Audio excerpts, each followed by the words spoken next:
A, B and C are the partners sharing profit and losses in the ratio of 3:1:2. C retires and the goodwill is valued at rupees 1,20,000. A and B decided to share future profits and losses in the ratio of 3:1. अब उन्होंने future profit अपने पुराने profit sharing ratio में ही share करने के बारे में सोच लिया and you are required to record the necessary journal entries. Now let us take the first case. When goodwill is raised to its full value and is retained in the books of the accounts as such. तो goodwill को race करना है. Goodwill हमारी asset है. हम क्या show करेंगे? Goodwill account debit to all partners capital account और इसको हम उनकी ओल्ड प्रॉफिट शेयरिंग रेशियो में डिस्ट्रीब्यूट करेंगे. सो गुडविल है हमारे पास यहाँ पे 1,20,000.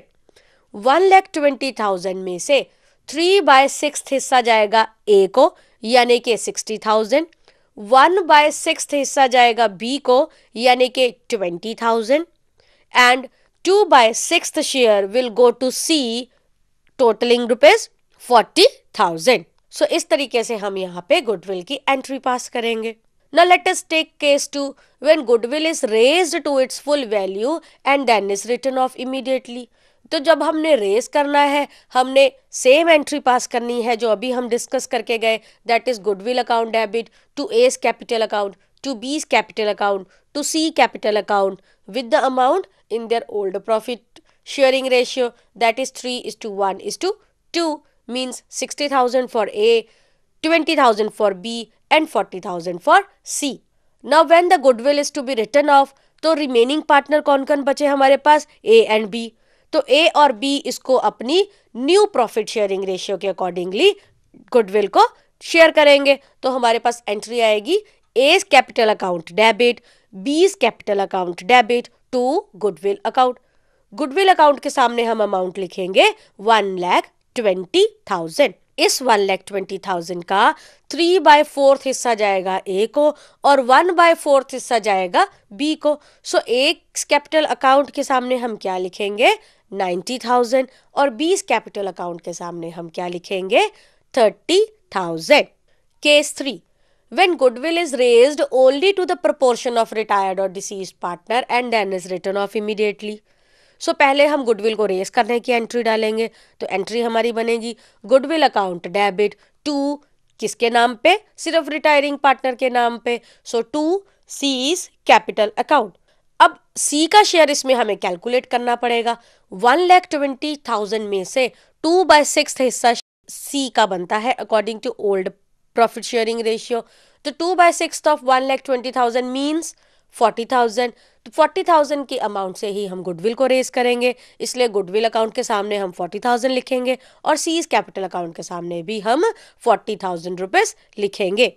सेकेंड एंट्री में हम क्या करेंगे कि जो गुडविल हमने प्रोपोर्शनेट अमाउंट पे रेज किया है यानी कि 40,000 का जो गुडविल हमने रेज किया है वो ए और बी अपनी गेनिंग रेशियो में शेयर करेंगे. So when the old profit sharing ratio is equal to the new profit sharing ratio, then the gaining ratio is also the same. So the gaining ratio in this case is 3:1. Now we have rupees 40,000 to be distributed. तो A को मिलेगा 40,000 multiplied by 3/4 means 30,000 और B को मिलेगा 40,000 into 1/4 means 10,000. Fourth case is when no goodwill is raised in the books at all.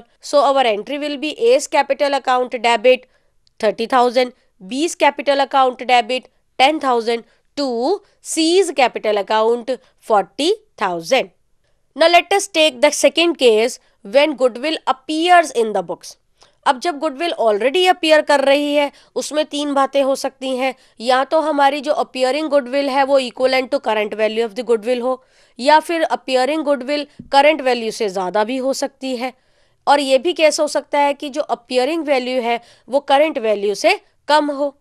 So let us discuss these cases one by one. First is when appearing goodwill is equal to current goodwill. तो यहाँ पे there will be no adjustment required because the value of goodwill stands credit to all partners capital account including the retired और deceased one. Second case when appearing goodwill is less than the current value, current value goodwill की ज़्यादा है लेकिन appear करती हुई value कम है, तो जितनी वैल्यू गुडविल की एडिशनल बनती है उतनी वैल्यू से हम पहले गुडविल को रेस करेंगे और फिर वो गुडविल हम अपने ओल्ड पार्टनर्स को ओल्ड प्रॉफिट शेयरिंग रेशियो में दे देंगे। सो हमारी एंट्री क्या बनेगी? Goodwill account debit and amount will be the excess of current value over the appearing value to all partners capital account in their old profit sharing ratio. Third case is when appearing goodwill is greater than the current goodwill. अब जो goodwill हमने books में show की हुई है वो current value से ज़्यादा है, तो जितनी की गुडविल करंट वैल्यू से ज़्यादा है उतनी गुडविल को हमने राइट ऑफ करना है। तो हमारी एंट्री क्या होगी? All partners capital account debit in their old profit sharing ratio to goodwill account. यहाँ पे गुडविल के सामने हम क्या अमाउंट लिखेंगे? The excess of the appearing value over the current value. No there can be a chance when goodwill is hidden, तो हमें वो गुडविल को लोकेट करना पड़ेगा।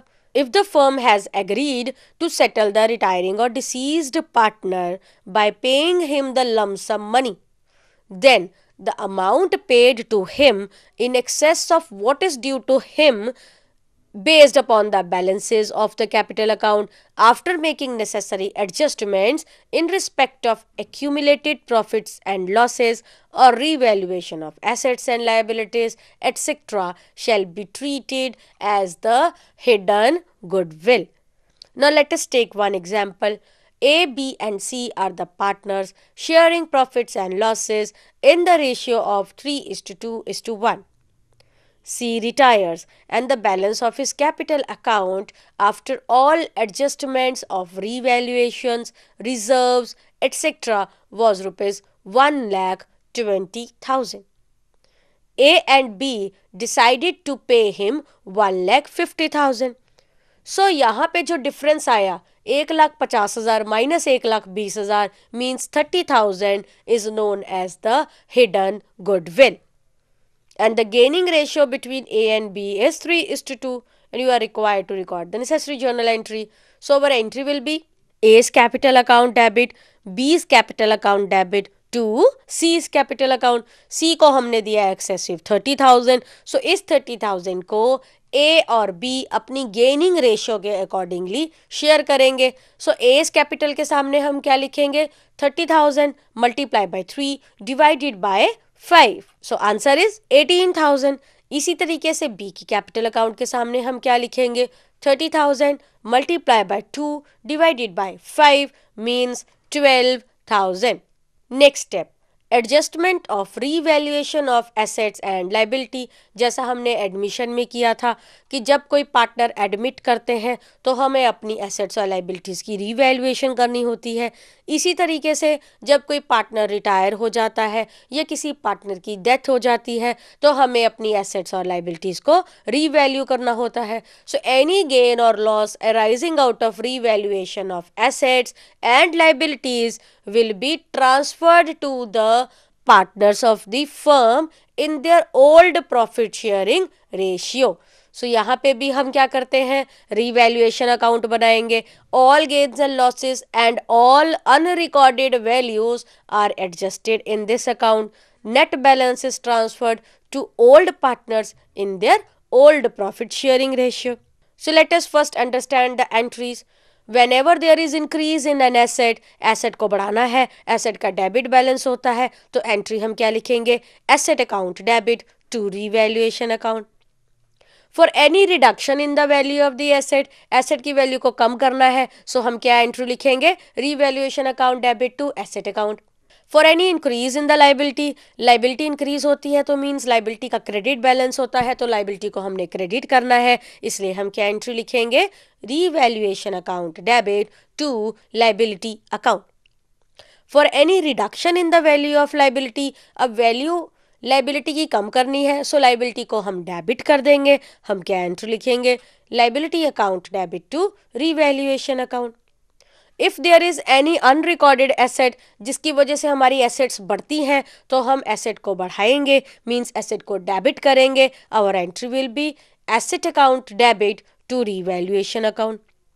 For any unrecorded liability, liability ऐसी थी जो रिकॉर्ड नहीं हुई हुई, अब उसको रिकॉर्ड करेंगे, मीन्स लाइबिलिटीज का बैलेंस बढ़ाएंगे. So entry will be revaluation account debit to liability account.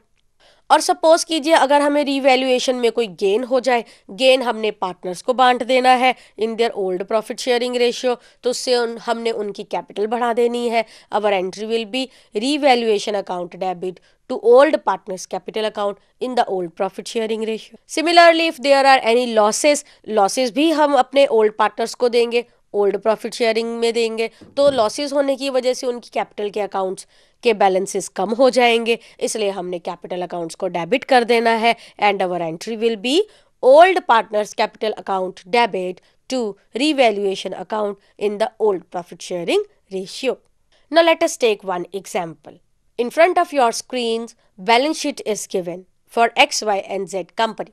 Balance sheet में लाइबिलिटी साइड पे हमने लिखा है creditors amounting to ₹10,000, then capital of X, Y and Z amounting to ₹15,000, 10,000, 5,000 and total of liability sides come to 40,000. On the asset side, we have cash in hand amounting to ₹1,500, debtors 6,000, stock 7,500, furniture 5,000, land and building 15,000, patents 5,000, amounting to ₹40,000. So additional information is that X, Y and Z were sharing profits and losses in the ratio of 2:2:1. Z retires and the following adjustments were agreed upon. You are required to record entries in journal, prepare revaluation account and capital accounts of the partners.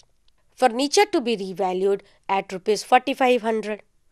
Value of stock to be reduced by 10% and land to be appreciated by 10%. A provision of doubtful debt on debtors is required at the rate of 5%. Investments worth ₹500 to be taken into account earlier not mentioned. Now let us see how the journal entries will be transferred.